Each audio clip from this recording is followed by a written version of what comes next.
The historian who first examined the case in 1962 noted that Thomas Byrne had lived 47 years after the events of March 14, 1915, and had never once, in any recorded instance, spoken about what happened in the canyon that day. Not to his wife, not to the marshal who questioned him, not to the reporter from the Butte Miner who offered him $50, a substantial sum in 1915 for his account. Not even to his brother, who had begged him years later, drunk and weeping in a kitchen in Anaconda, to just say something, to give the family something. Thomas Byrne returned alone from Silverbow Canyon on the evening of March 15, 1915. He arrived on foot, 26 hours after the last confirmed sighting of the group.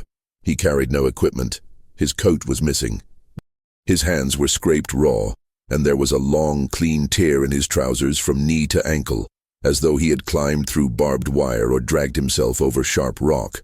He walked into the assay office on East Galena Street at 6:43 p.m. 3 men were inside. All 3 later testified to the same details. Byrne's face was gray. His eyes were open but unfocused. He smelled of smoke and something else, something sour like fear sweat left too long on skin. He said only, "They're gone." When asked where, he shook his head. When asked how, he closed his eyes. The deputy marshal, a man named Horace Lund, arrived within the hour. Lund was not a subtle man, but he was methodical. He sat Byrne down in the back office, poured him coffee, and asked him in the presence of 2 witnesses to describe what had occurred. Byrne looked at him for a long time. Then he said, "I can't." Lund pressed, "Can't or won't?" Byrne's jaw tightened. "Both." That was the last full sentence Thomas Byrne ever spoke about March 14, 1915. The search party left the following morning. 22 men, including Lund, a surveyor named Pitkin, and a Salish tracker from the Flathead Reservation who went by the name of Joseph. They followed Byrne's likely route backward from the canyon mouth, moving upstream along Silverbow Creek, scanning the ridgelines and the old mine cuts that scarred the slopes like surgical wounds. They found evidence. They found Davidson's hat, wedged between 2 stones in the creek, brim down, the felt stained dark. They found a bedroll torn open, its contents, 2 cans of beans, a sleeve of hardtack, a wool blanket, scattered across a tailless field as though thrown. They found boot prints leading upslope toward a limestone shelf, then stopping abruptly at the edge of a drop. They did not find Davidson. They did not find Peterson. They did not find Cobb. On the 4th day, Joseph the tracker knelt beside a dark smear on a flat stone and touched it with 2 fingers. He rubbed them together, smelled them, and said quietly, "Blood. Human. Maybe 2 days old." Lund wrote that in his report. He also wrote, "No bodies recovered. No evidence of animal predation. No explanation sufficient to account for total disappearance of 3 adult men." The case was never officially closed. It simply stopped generating paperwork. Thomas Byrne was 31 years old in 1915.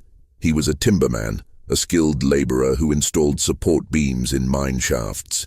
He had worked for the Anaconda Copper Mining Company since 1907. He was known to be reliable, quiet, not prone to drink or violence. His supervisor, a Cornishman named Trelawney, described him as the kind of man you'd want beside you 1,000 feet down. After March 15th, Trelawney would not work with him again, not out of suspicion, out of unease. It was the way he looked at timber, Trelawney said years later in an interview preserved in the Montana Historical Society archives, like he didn't trust it anymore, like he was waiting for it to fail. Byrne returned to work 3 weeks after the incident. He requested a transfer to surface duties. The request was granted. He spent the next 11 years working the stamping mill, where the ore was crushed and sorted, a loud, repetitive, numbing job. He never went underground again. The families of the missing men did not forgive him, not because they believed he had killed them, but because his silence felt like complicity. Cobb's widow, a thin, fierce woman named Margaret, confronted Byrne outside the company store in the summer of 1916. Witnesses said she did not shout. She stood very close to him and spoke in a low, shaking voice. You know what happened to him, she said. You know, and you won't say. Byrne looked at the ground. He deserves better than this, she said. They all do. Byrne's hands, hanging at his sides, were trembling. I'm sorry, he said. Then tell me. He shook his head, not in refusal, in something closer to anguish. Margaret Cobb waited. When he did not speak, she stepped back. She looked at him as if he were a stranger. You're a coward, she said. He did not argue. The silence became a fact of his life. It shaped him the way water shapes stone, slowly and from the inside.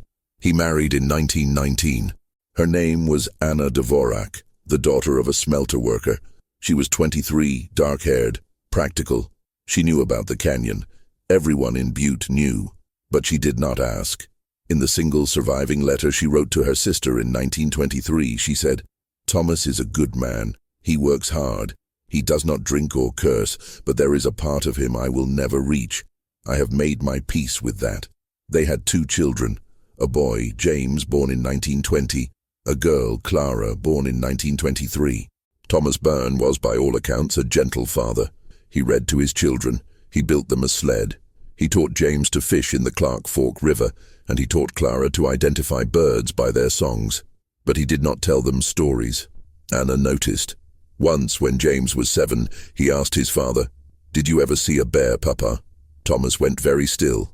Then he said, Yes. What happened?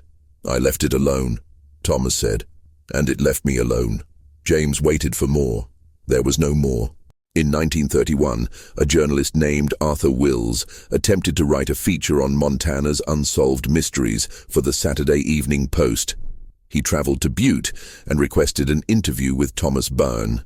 Byrne, by then 47, was working as a night watchman at a rail yard. Wills found him in a small house on South Wyoming Street, a tidy, spare place that smelled of wood smoke and lye soap. Wills introduced himself. He explained the article. He said he wanted to give Byrne a chance to tell his side. Byrne listened. Then he said, There's no side to tell. But you were there. I was. Then you know what happened. Byrne looked at Wills for a long moment. His face was deeply lined, though he was not yet 50. His eyes were pale and clear. Knowing, he said, isn't the same as telling. Wills tried another approach. People think you're hiding something. I am. Wills blinked. You admit it? I'm hiding it from them, Byrne said. And from myself. Why? Because some things, Byrne said slowly, shouldn't be carried by more than one person. He stood. The interview was over. Wills left empty-handed. The article was never published. Thomas Byrne died in 1962 at the age of 78 of congestive heart failure. He died at home in his sleep with Anna beside him. Among his effects, his children found a savings book showing $200 in deposits, a pocket watch, 2 pairs of work boots, a Bible with no inscriptions, and a small wooden box containing 3 items. A photograph of the 4 men, Byrne, Davidson, Peterson, Cobb, taken outside the Anaconda smelter in 1913.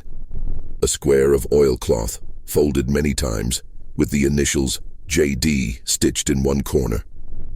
Davidson's first name was John. And a compass, its glass cracked, its needle rusted in place, pointing northwest. There was no note, no letter, no explanation. James Byrne, by then 42 and living in Spokane, held the box in his hands and wept, not because his father had kept these things, but because, even in death, he had refused to explain them. The friendship between the 4 men was not remarkable. It was the kind that develops between people who share labor, danger, and boredom in equal measure. They were all timbermen. They worked the same shifts, sometimes in the same tunnels, installing the great Douglas fir posts that held back thousands of tons of rock. It was careful work. A mistake could kill a crew. Trust was not optional. John Davidson was the oldest, 36 in 1915, a widower. His wife had died of tuberculosis in 1911. He had no children. He was a big man, broad-shouldered, with a drinker's red face and careful hands. He had worked underground since he was 16. People said he could feel instability in rock before it showed. Erik Peterson was 29, Norwegian, unmarried. He sent half his pay back to a brother in Trondheim. He played the fiddle, badly but enthusiastically, and was known to sing hymns in Norwegian while working. He had a loud, barking laugh. Men liked him. Robert Cobb was 32. He had a wife and 3 children. He was quiet, methodical, and literate, unusual for a timberman. He kept a small notebook in his coat pocket and wrote down things he observed: the height of a tunnel, the grain of a support beam, the temperature at different depths. He liked facts. He did not like speculation. Thomas Byrne was the youngest, 31. He was not gregarious, but he was steady. He had grown up in Walkerville, just north of Butte, the son of a hoist operator who had died in a cage accident in 1902. Thomas had gone into the mines at 15. He knew what the work cost. The 4 of them were not inseparable, but they were regular companions. They ate lunch together. They drank occasionally at the Metals Bank Saloon. They played cards, poorly, for small stakes. In February 1915, Cobb proposed a trip. The idea was simple: a 2-day prospecting excursion into Silverbow Canyon, about 12 miles southwest of Butte. The canyon had been worked lightly in the 1880s and largely abandoned.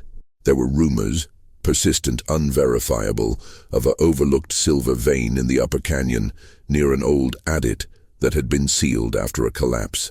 Cobb had done research. He had examined assay maps at the county office. He believed there was a legitimate chance of finding something worth claiming.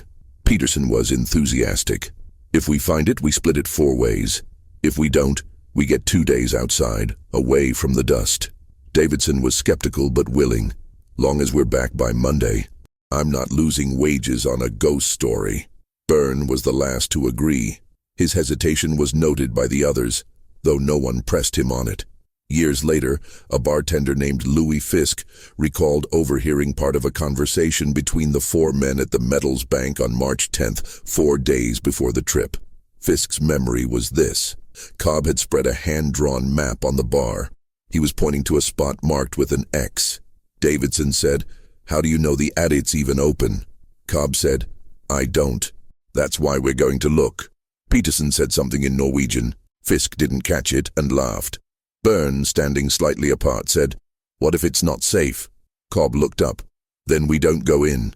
"But what if we can't tell?" Byrne said. "What if it looks safe and it's not?" There was a pause.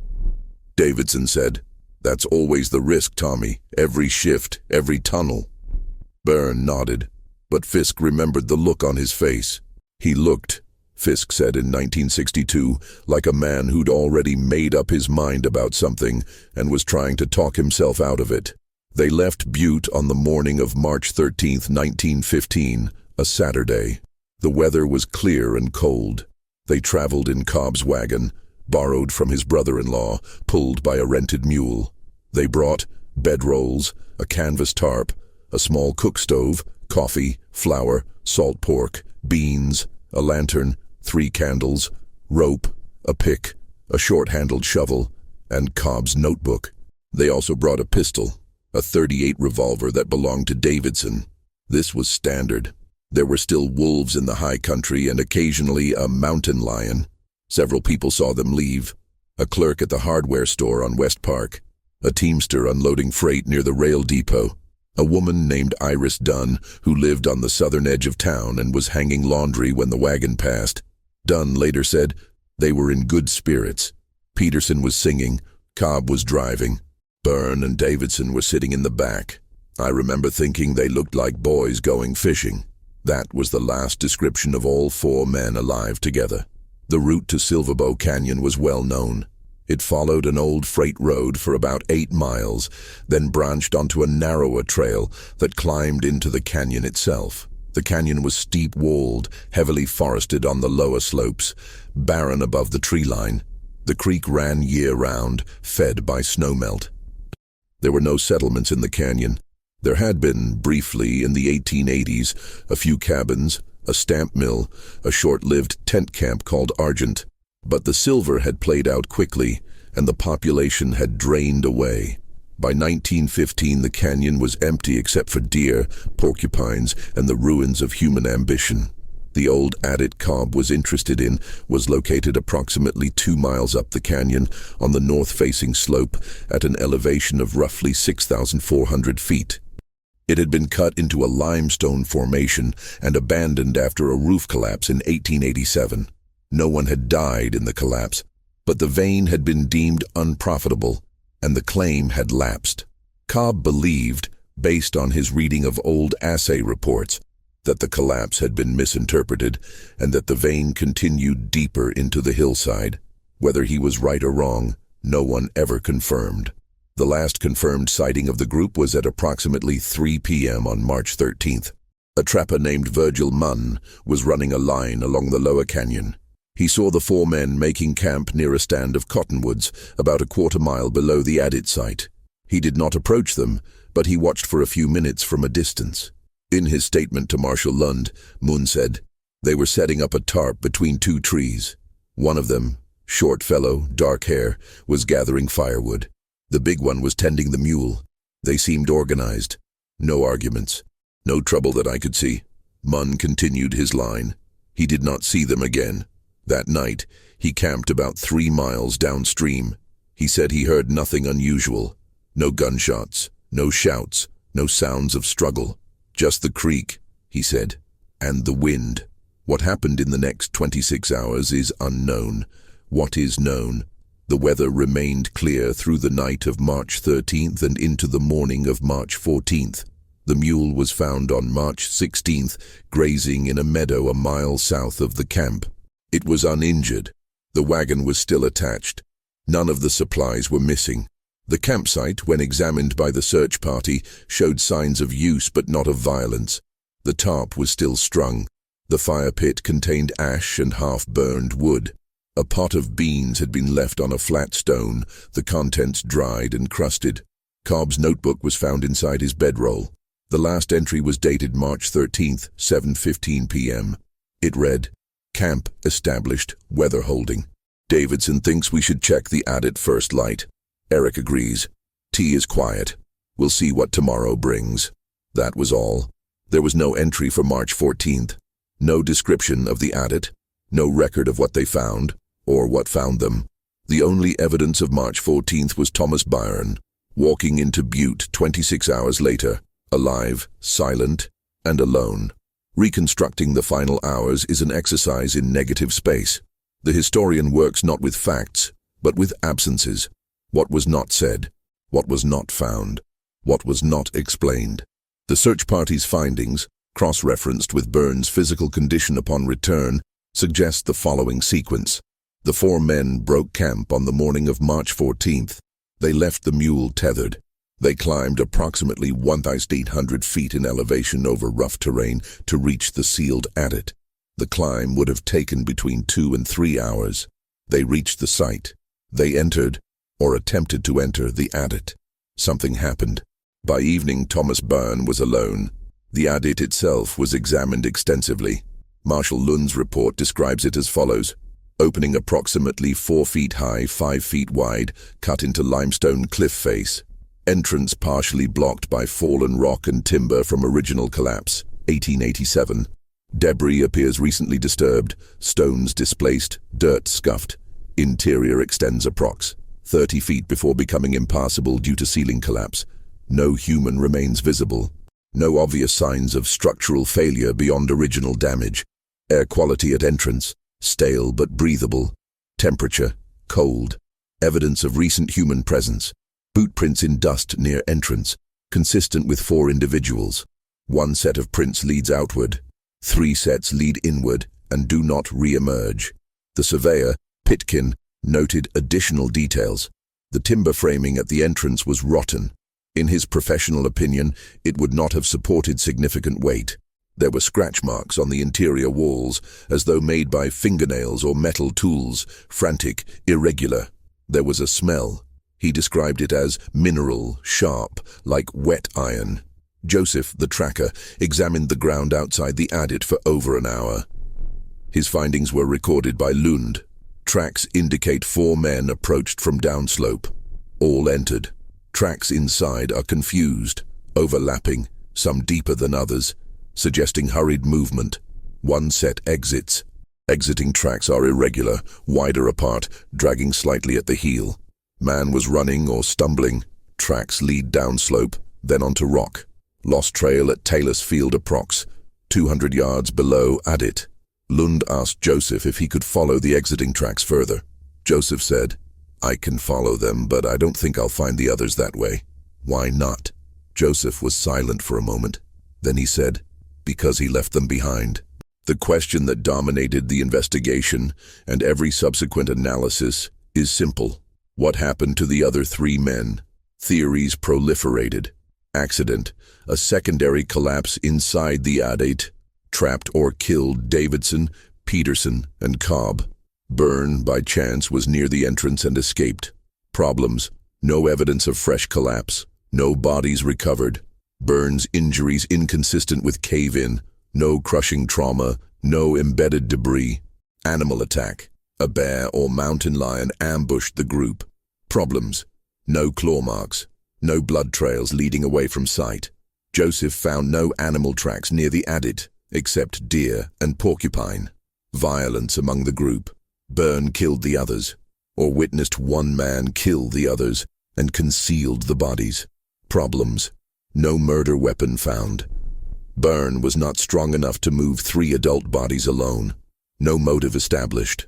Byrne's demeanor inconsistent with guilt, more consistent with trauma. Desertion. The 3 men staged their own disappearances for reasons unknown. Byrne was complicit or coerced into silence. Problems. Personal effects left behind. No subsequent sightings of any of the 3 men despite widespread publicity. Families received no contact. Environmental hazard. The men encountered toxic gas, methane, carbon monoxide, radon, inside the Adit. 3 died. Byrne escaped. Problems. Byrne showed no symptoms of gas poisoning. Bodies should have remained in place. The unknown. This is where speculation ends and silence begins. There is one piece of evidence that has never been satisfactorily explained. On March 18th, 3 days after Byrne's return, a shepherd named Caleb Rowe was moving his flock through the upper canyon. He found, on a flat shelf of rock approximately half a mile above the Adit, a single item, a boot. It was identified as belonging to Eric Peterson. His sister confirmed it by the stitching. She had repaired the sole herself before Eric left Norway. The boot was empty. It was not damaged. It was placed carefully on the rock upright, laces tied. Lund could not explain it. Pitkin could not explain it. Joseph examined the rock shelf and found no tracks leading to or from the site. The boot was simply there. As if, Lund wrote, it had been left as a marker. But a marker for what? In 1954, a geology student from the University of Montana conducted a study of abandoned mines in the Butte area. He descended into the Adit in Silverbow Canyon using modern equipment and safety protocols. His report noted, the tunnel extended farther than previously believed, nearly 200 feet, not 30. The initial assessment had been based on visual inspection from the entrance. The passage continued beyond a low choke point that required crawling. At the far end of the tunnel, he found a vertical shaft, approximately 12 feet deep, leading to a lower chamber. He did not descend into the chamber. He noted, strong airflow from below, direction uncertain, possible connection to deeper mine workings or natural cave system. Chamber floor, not visible from shaft edge. Recommend professional survey before further exploration. No professional survey was ever conducted. The student's name was Richard Olofsson. In a handwritten note appended to his report, he wrote, I felt unwelcome in that place, not unsafe, unwelcome, as though I were intruding on something that had concluded long ago and did not wish to be revisited. I left my flashlight on at the shaft edge when I climbed out. When I looked back from the entrance, the light was gone. I did not return to retrieve it. The separation, then, is not only physical, it is epistemological. There is the world where explanations exist, and there is the world Thomas Byrne inhabited after March 14, 1915. He crossed from one to the other, and he refused to build a bridge back. The pressure on Thomas Byrne began immediately and did not relent for years. Marshal Lund questioned him 4 times in the first week. Each session lasted between 1 and 3 hours. Lund was not brutal, but he was persistent. He asked the same questions in different ways. He appealed to duty, to friendship, to decency. Byrne's answers, recorded in Lund's notes, were consistent. Q. What happened inside the adit? A. I can't say. Q. Did you see the other men die? A. No answer. Q. Are they still inside the adit? A. I don't know. Q. Did something happen that you're ashamed of? A. No. Q. Then why won't you tell us? A. Because it won't help. Q. It would help the families. A. Long silence. No, it wouldn't. Lund wrote in his final report, "Subject is coherent, rational, and adamant. I do not believe he is lying. I believe he is withholding. Whether from trauma, fear, or calculation, I cannot determine. I do not believe further interrogation will yield results." The questioning stopped. The suspicion did not. Butte in 1915 was a city of hard men and long memories. The mining community was tight, insular. Tragedy was common. Cave-ins, hoist failures, fires, silicosis. But tragedy had reasons. Bodies were recovered. Funerals were held. Widows were given company pensions. The families of Davidson, Peterson, and Cobb received nothing. No bodies, no closure, no explanation, and the only man who had been there would not speak. It became a wound that would not close. Margaret Cobb was the most vocal. She wrote letters to the Butte miner, to the Anaconda Company, to the county attorney. She demanded an inquest. She demanded that Byrne be held as a material witness. She demanded justice. The county attorney, a man named Hewitt, reviewed the case and declined to act. There was no evidence of a crime. Byrne had broken no law. Silence was not illegal. Margaret appeared at Byrne's home in April 1915. Anna answered the door. Margaret asked to speak to Thomas. Anna said he was not home. Margaret said, "Then tell him I came. Tell him I'll keep coming until he tells me the truth." Anna, in her letter to her sister, wrote, "I told her I would give him the message. I did not tell her that Thomas no longer believes there is such a thing as truth, only versions. And his version is not for sharing." The social isolation was gradual but total. Byrne was not fired. The Anaconda Company needed labor, and he was still capable. But he was moved, transferred, kept away from the crews he had worked with. Men stopped sitting with him at lunch. They stopped inviting him to the saloon. It was not coordinated. It was instinctive, a collective unease. He felt wrong, one miner said years later. Not dangerous, just wrong, like he'd been changed. Like he'd come back wearing his own face, but it didn't fit right anymore. There were rumors. Some said he had murdered the others for claim rights. Some said he had left them to die to save himself. Some said he had made a deal, his life for theirs, with something that lived in the deep places. The last rumor was not widespread, but it persisted. Minds bred superstition. Men who worked in darkness learned to respect it. Byrne heard the rumors. He did not respond. In the summer of 1915, a priest named Father Damien Toole approached Byrne after Mass. Toole was French-Canadian, in his 50s, a man known for his work with miners' families. He was not intrusive, but he was direct. He asked Byrne if he wished to confess. Byrne looked at him. "Confess what?" "Whatever you carry," Toole said. Byrne shook his head. "I haven't sinned, Father." "Then what troubles you?" "Knowledge," Byrne said. Toole waited. "I know something I shouldn't," Byrne said quietly. "And I can't unknow it, and I won't pass it on, even to God." "Especially to God," Byrne said. Toole was silent for a moment. Then he said, "That is a kind of pride, my son." "Maybe," Byrne said, "but it's also a kind of mercy." He walked away. Toole never approached him again. But years later, in a letter to the bishop, Toole wrote, "I have met many men who fear God. Byrne is the only man I have met who fears for God. I do not know what he saw, but I believe he believes he is protecting us from it." The families did not give up. Peterson's brother, Niels, traveled from Norway in 1916. He stayed in Butte for 2 months. He visited the canyon. He hired a private investigator. He learned English specifically to question Byrne. They met in a boarding house on South Main Street.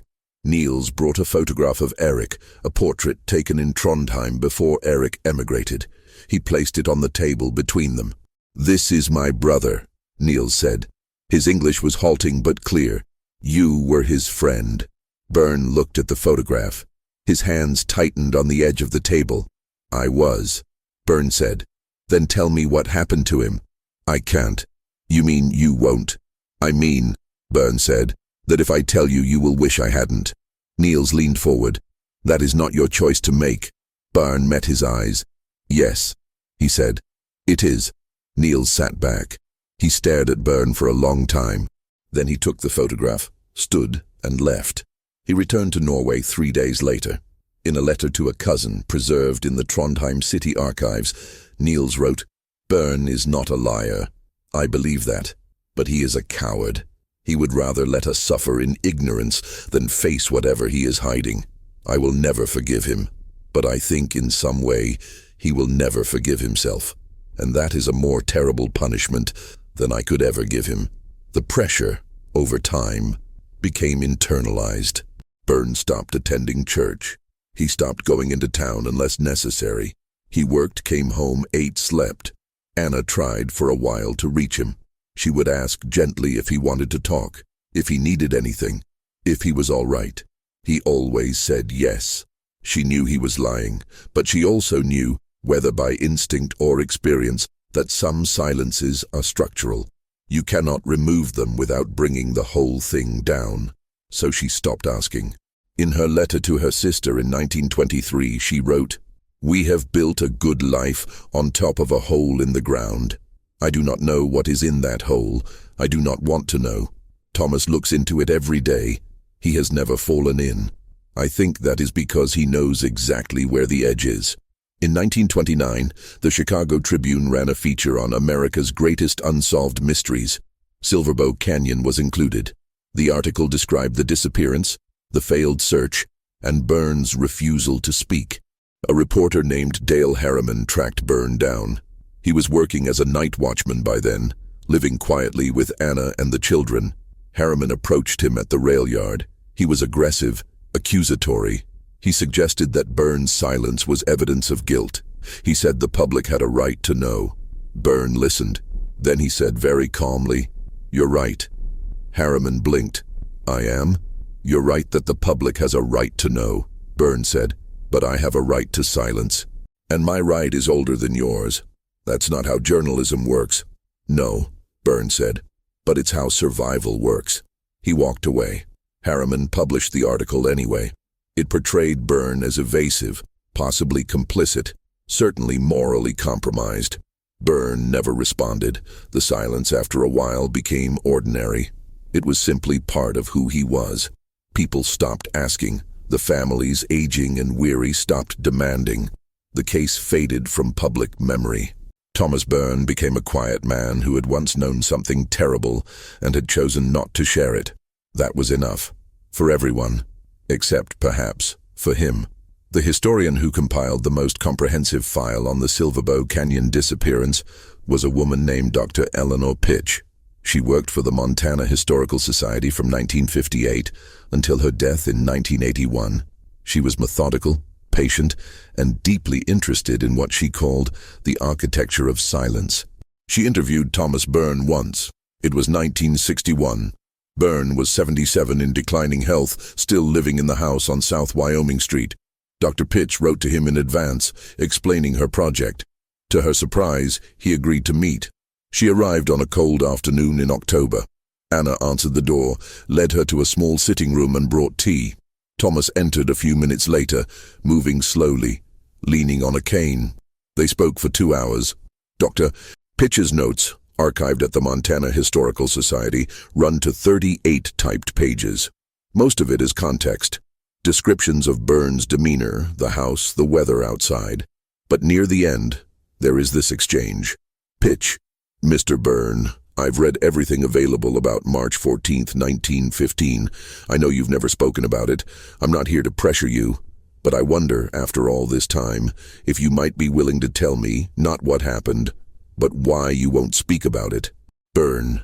Long pause. You want to know the reason for the silence? Pitch. Yes. Byrne. All right, I'll tell you. But it won't satisfy you. Pitch. That's all right. Byrne. I don't speak about it because speaking would not undo it. It would only spread it. Pitch. Spread what? Byrne. The knowledge. Pitch. Of what happened. Byrne. Of what is. Pause. You think the world is a certain way, solid, predictable, governed by rules you can see and test. And mostly it is. But there are places where that isn't true. Places where the rules are different, or where there are no rules at all. Pause. I found one of those places. Pitch. In the canyon. Byrne. In the canyon. Pitch. And the others? Byrne. They found it too. Pause. But they went farther into it than I did. Pitch. And you couldn't bring them back. Byrne. No. Pitch. Did you try? Byrne. Very quietly. Yes. Pitch. And? Byrne. And I failed. And I came back. And they didn't. Pitch. Why do you think you survived and they didn't? Byrne. I don't know. Luck. Cowardice. Maybe I just turned around sooner. Pause. Or maybe I was allowed to leave. I don't know. Pitch. Allowed. Byrne.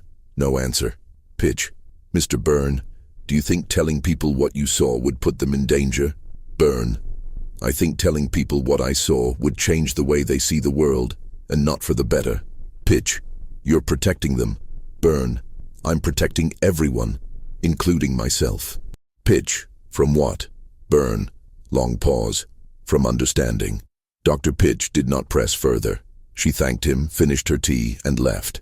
In her notes, she wrote, Byrne is not insane. He is not evasive. He is not cruel. He is a man who has seen something that defies integration into normal experience, and he has made the rational decision that silence is the only responsible response.